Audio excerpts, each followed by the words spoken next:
Paz e bem, gostaria de falar um pouquinho com você sobre a vida interior e mais propriamente sobre o plano de vida espiritual. Recentemente eu fiz um pequeno teste, um pequeno circuito de perguntas no Instagram. O meu espanto foi que 50% das pessoas em média sabiam que era plano espiritual e o restante das pessoas não sabiam. Isso, de certa forma, me causou certa preocupação.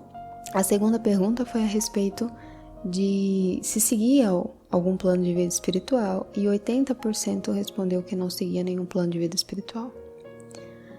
Bom, com esse material eu gostaria de lhe oferecer algumas reflexões a respeito disso e por que isso é tão significativo. Isso, na verdade, reflete a situação da igreja. Muitas vezes nós temos uma percepção um pouco equivocada da igreja e isso faz com que algumas coisas como o plano de vida espiritual, que é desenvolvido gradativamente na nossa vida e que é o espaço em que Deus pode se manifestar na nossa vida, em que é o espaço em que nós dedicamos para escutar a Deus e para conversar com Ele, fique um pouco defasado, simplesmente se dá pouca importância a isso. No Catecismo Maior de São Pio X, ele explica que a igreja é o corpo místico de Cristo, é o sacramento da salvação e que ela é constituída por membros. Então, a partir do momento em que você é batizado, você se torna um membro deste corpo místico de Cristo. E ainda mais que a igreja é composta por membros mortos e membros vivos. É uma nomenclatura que há muito não se usa mais na igreja e é uma pena, porque se perde o valor catequético de algo dessa forma. Ele diz membros mortos e membros vivos, não só ele, mas todo o ensinamento de doutrina da época de São Pio X. Membros mortos se referem àqueles batizados que estão em pecado mortal. Então, alguém que está em pecado mortal não é que ela está fora da igreja. Ela ainda pertence ao corpo místico de Cristo, mas é como um membro doente. Então, assim como no corpo, uma parte do corpo sente dor e acaba interferindo em todas as outras quando está doente, assim também é no corpo místico de Cristo. Uma pessoa em pecado mortal, ela não altera somente a ordem divina somente na própria vida. Acaba interferindo no corpo místico de Cristo como um todo. Então, esses são os membros mortos do corpo místico de Cristo. E existem os membros vivos, que, obviamente, são aqueles que estão em estado de graça, que nós falamos, né? E estão recebendo os sacramentos. Mas existe uma coisa importante que precisa ser observada nos membros vivos, que é a questão de uma certa vivência anêmica da vida espiritual. Então pode ser que até esteja em estado de graça, mas não recebe alimento com frequência através da vida de oração. E o que acontece? Ana, mas eu comungo. Então, mas um fator importante da vida espiritual, da vida sacramental, é que nós recebemos a semente das virtudes nos sacramentos, mas elas são germinadas através do cuidado que nós empreendemos durante a oração. Nós e Deus, você e Deus, naquele momento, se dedicando a fazer germinar as sementes recebidas nos sacramentos. Isso vale para o sacramento do matrimônio, vale para o sacramento da ordem, vale para o sacramento da confissão, vale para o sacramento da Eucaristia principalmente, porque ali nós recebemos cada qual sementes específicas para poder lidar com as vicissitudes ou até mesmo com o que nos falta em relação à virtude e comprometimento com a vida espiritual. Então, a oração é esse adubo, é esse cuidado. Você pode muito bem plantar semente num jardim, mas se você não cuidar da semente, ela não vai crescer, ela não vai germinar, ela não vai dar fruto, ela não vai se desenvolver. Então, nós temos essa situação atual manifestada nessa pequena pergunta que eu fiz no Instagram. E isso é de extrema urgência. Por quê? Sem a vida de oração acontece uma outra coisa. Além das sementes das virtudes não serem germinadas, acontece um enfraquecimento e um embotamento. Enfraquecimento da vontade e embotamento da inteligência. Então, a oração, ela serve para que aumente o entendimento e fortaleça a nossa vontade para se dispor em prontidão e em disponibilidade a ir em direção ao sumo bem e ao praticar o bem, que é a virtude. Quando não acontece uma vida de oração, então não acontece a luz do entendimento e, por consequência, obviamente, a vontade fica fraca. Começa a fazer uma coisa, não termina, não consegue compreender a importância de determinada coisa. Recentemente, por exemplo, eu estive conversando com várias pessoas que me diziam assim: eu não entendi o que você falava. Eu achava muito bonito, eu admirava, como se eu precisasse de admiração, né? Eu não quero ser admirada, eu sempre falo isso, eu nunca quero ser admirada, eu quero que as pessoas obedeçam a Deus. Admiração, eu não preciso de admiração. Mas as pessoas têm esse comportamento, mas não têm um entendimento. Entender no cristianismo está ligado ao ato concreto. Não é só, eu entendi racionalmente o que você está falando. Não, o entendimento é você entender e mudar o seu agir mediante aquele entendimento. É assim que os antigos, os primeiros cristãos faziam. Então eles escutavam alguma orientação e mudavam a praxis, mudavam o que eles faziam em resposta à orientação recebida. Então, muitas pessoas me mandam às vezes mensagem falando assim: eu não entendia, mas aí eu rezei a Deus que me desse a graça de poder me desenvolver nisso, de poder entender o que você está falando, de poder entender o que me falam, não só o que eu falava, mas o que outras pessoas também falavam a respeito de diversos assuntos. E aí eu entendi. Isso se chama graça atual. Nós recebemos uma coisa chamada graça santificante no batismo.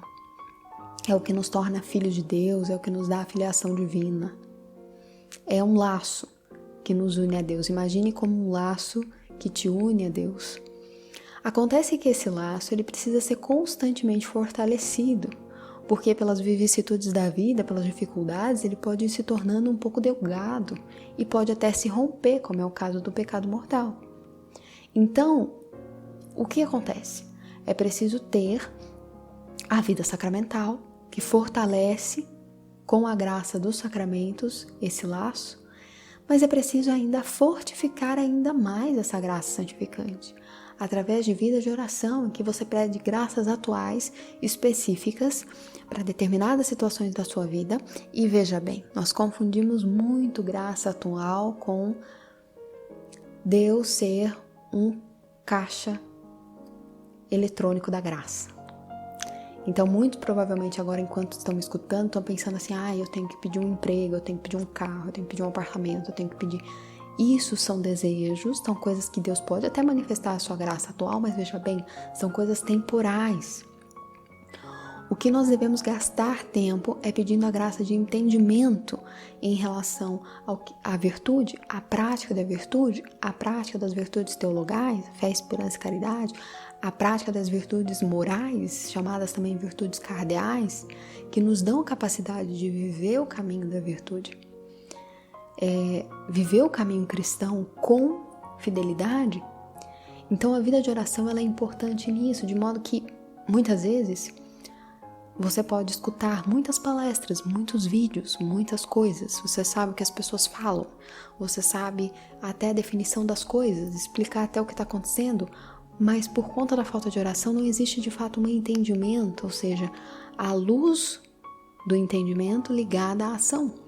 Entenda, não é só saber a coisa, é preciso fazer. Então a vida de oração está ligada a isso.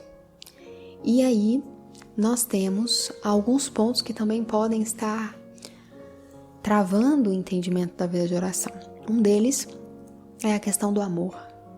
Muitas vezes, uma das coisas que mais fazem com que a vida de oração não ande e que o plano espiritual também não seja desenvolvido são duas coisas: a preguiça e a ingratidão.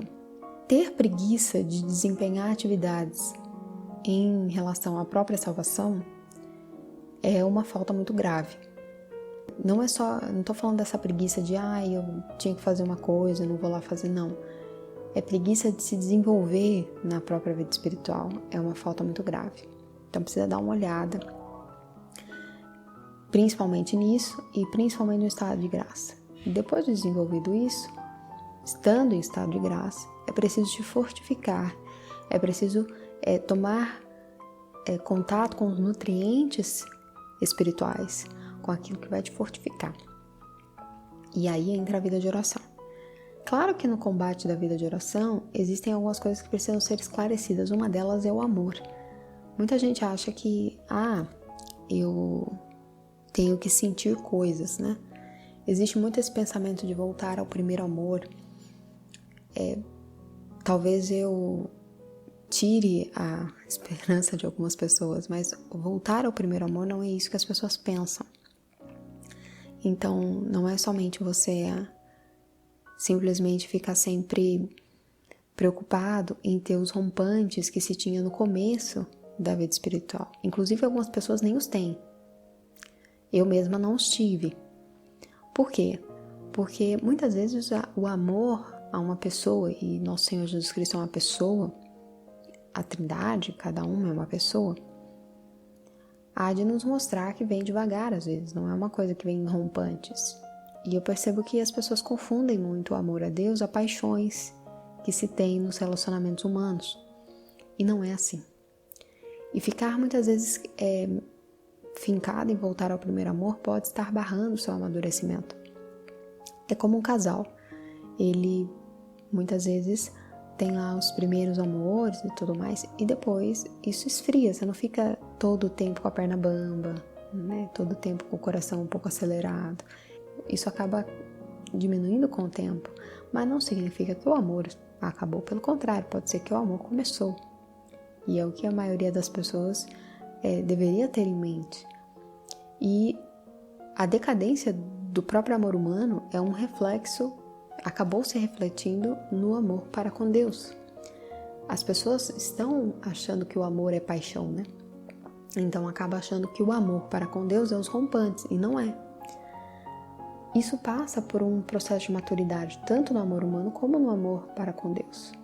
No amor humano, depois existe um amor mais do companheirismo, e depois um amor daquela companhia silenciosa. Com Deus é a mesma coisa. Então nós temos que ter essa percepção do amadurecimento do amor com Deus e ter ideia também que nem sempre Ele precisa ficar nos dando sinais, prodígios e portentos para mostrar que Ele existe ou para mostrar que Ele está escutando, porque o justo vive da fé. Deus não nos prometeu dar sinais, portentos e prodígios a todo tempo. Ele prometeu estar conosco a todo tempo. E a nossa fé deve se basear justamente nisso, de que Ele está conosco. Isso é viver da fé. Então essa percepção mais clara do amor de Deus deve ser empreendida e compreender que o amor, amar, é querer. Muitas vezes eu recebo muitas mensagens das pessoas falando assim: mas eu queria ter mais intimidade com Deus. É uma pergunta que eu recebo muito. E inclusive essa percepção da intimidade, ela também está muito equivocada.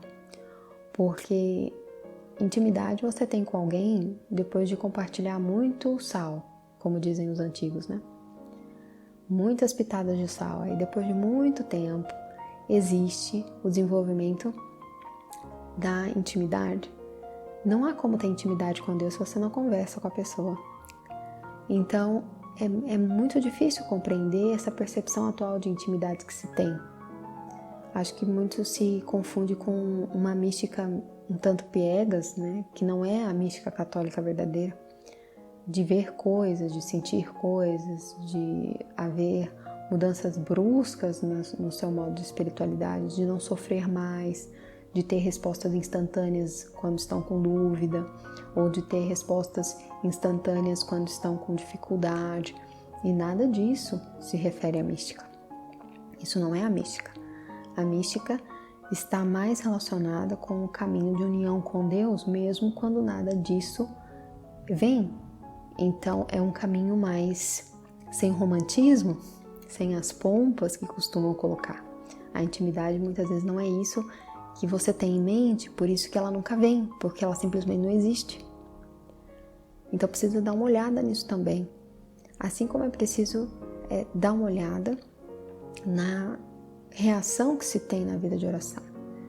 É muito estranho quando você chega para um rapaz e ele te diz assim, acho muito bonita aquela moça, né? Acho que ela é muito legal, mas você já foi falar com ela? Não. Por quê? Porque eu fiquei com preguiça. Porque eu tinha outras coisas para fazer. O que você acha? O que você acharia se um rapaz respondesse isso sobre uma moça? Você ia pensar, ele não quer de verdade. O mesmo vale para qualquer outro objetivo na vida. Então, isso também vale para a vida espiritual. Se a resposta à falta de vida de oração é eu tenho preguiça, eu tenho outras coisas para fazer, talvez você não queira de verdade. Então, é preciso colocar mais em prática essa capacidade de realmente pedir as graças atuais para ter a fortaleza de continuar no caminho de oração, mas também desmistificar e desromantizar toda essa coisa que se fez em relação à vida de oração, que simplesmente não condiz com a realidade. Na realidade, muitas vezes, você vai precisar estabelecer um horário para fazer a oração, deixar o celular, deixar muitas vezes alguma série que você queria assistir e fazer as orações do dia. Pode ser que você não sinta aquele influxo maravilhoso da graça, aquela situação em alguns dias, e pode ser que você sinta consolo em outros, e tá tudo bem. O que não pode é perder a fidelidade, até que isso se torna um hábito, e aí começou o caminho da virtude. A virtude é um esforço habitual e firme na prática do bem. E quando isso se desenrola na vida de oração, aí sim se tem os primeiros lumes para entender todas as outras cascatas da virtude, para entender todas as outras nuances de virtude. Porque, por exemplo, um dos casos dessas pessoas que me diziam que não entendiam a questão de virtudes e tudo mais, por que era tão importante determinadas coisas, determinados comportamentos, determinadas mudanças, metanoia. Por que eu frisava tanto na metanoia? Essas pessoas não eram pessoas que não tinham vida de oração, tinham. Mas a vida de oração não se baseia somente em práticas devocionais. E esse é um ponto que eu gostaria que você já compreendesse. Não é simplesmente você ter um X número de devoções. E também não significa não ter nenhuma, veja bem. Significa que os seus atos de oração, a sua presença e a sua disposição, a sua abertura à vida de oração, deve aumentar a sua devoção no geral, o seu ato devocional. São Francisco de Sales, ele explica num livro chamado Filoteia, que a Filoteia, que significa amante, uma alma amante, aquela que anda pelo caminho da devoção, é uma alma devota. Então ele explica que uma filoteia é aquela alma que anda pelo caminho da devoção, é uma alma devota. E ele explica o que é devoção. Devoção é quando a alma escolhe o mais perfeito. Entende? Então a oração deve mudar a tal ponto a sua mente, a forma e as suas perspectivas sobre as coisas, causar uma verdadeira metanoia, a ponto das suas atitudes, as suas escolhas serem pautadas no mais perfeito. Então, não é somente ter práticas devocionais, é também rezar para que esse ato da metanoia aconteça, receber graças atuais, que muitas vezes são gradativas, Deus vai indo de grau em grau conosco, abrindo luzes de entendimento para conseguir andar por esse caminho do mais perfeito. Então nós temos que amadurecer um pouco essa percepção da intimidade, a percepção da devoção, a percepção da vida de oração. O outro ponto também é ver a vida de oração como um caminho, um processo. Então, obviamente, você não vai chegar num nível super elevado rapidamente. É preciso ter um plano de vida espiritual. É preciso ter um plano de conhecimento sobre si mesmo e suas próprias percepções. Então, um bom plano de vida espiritual leva em consideração também as suas percepções, a sua ideia sobre santidade, sobre graça, sobre a ação de Deus, sobre a vida de oração. Quais são os entendimentos que você tem a esse respeito? Qual é a imagem de Deus que você tem?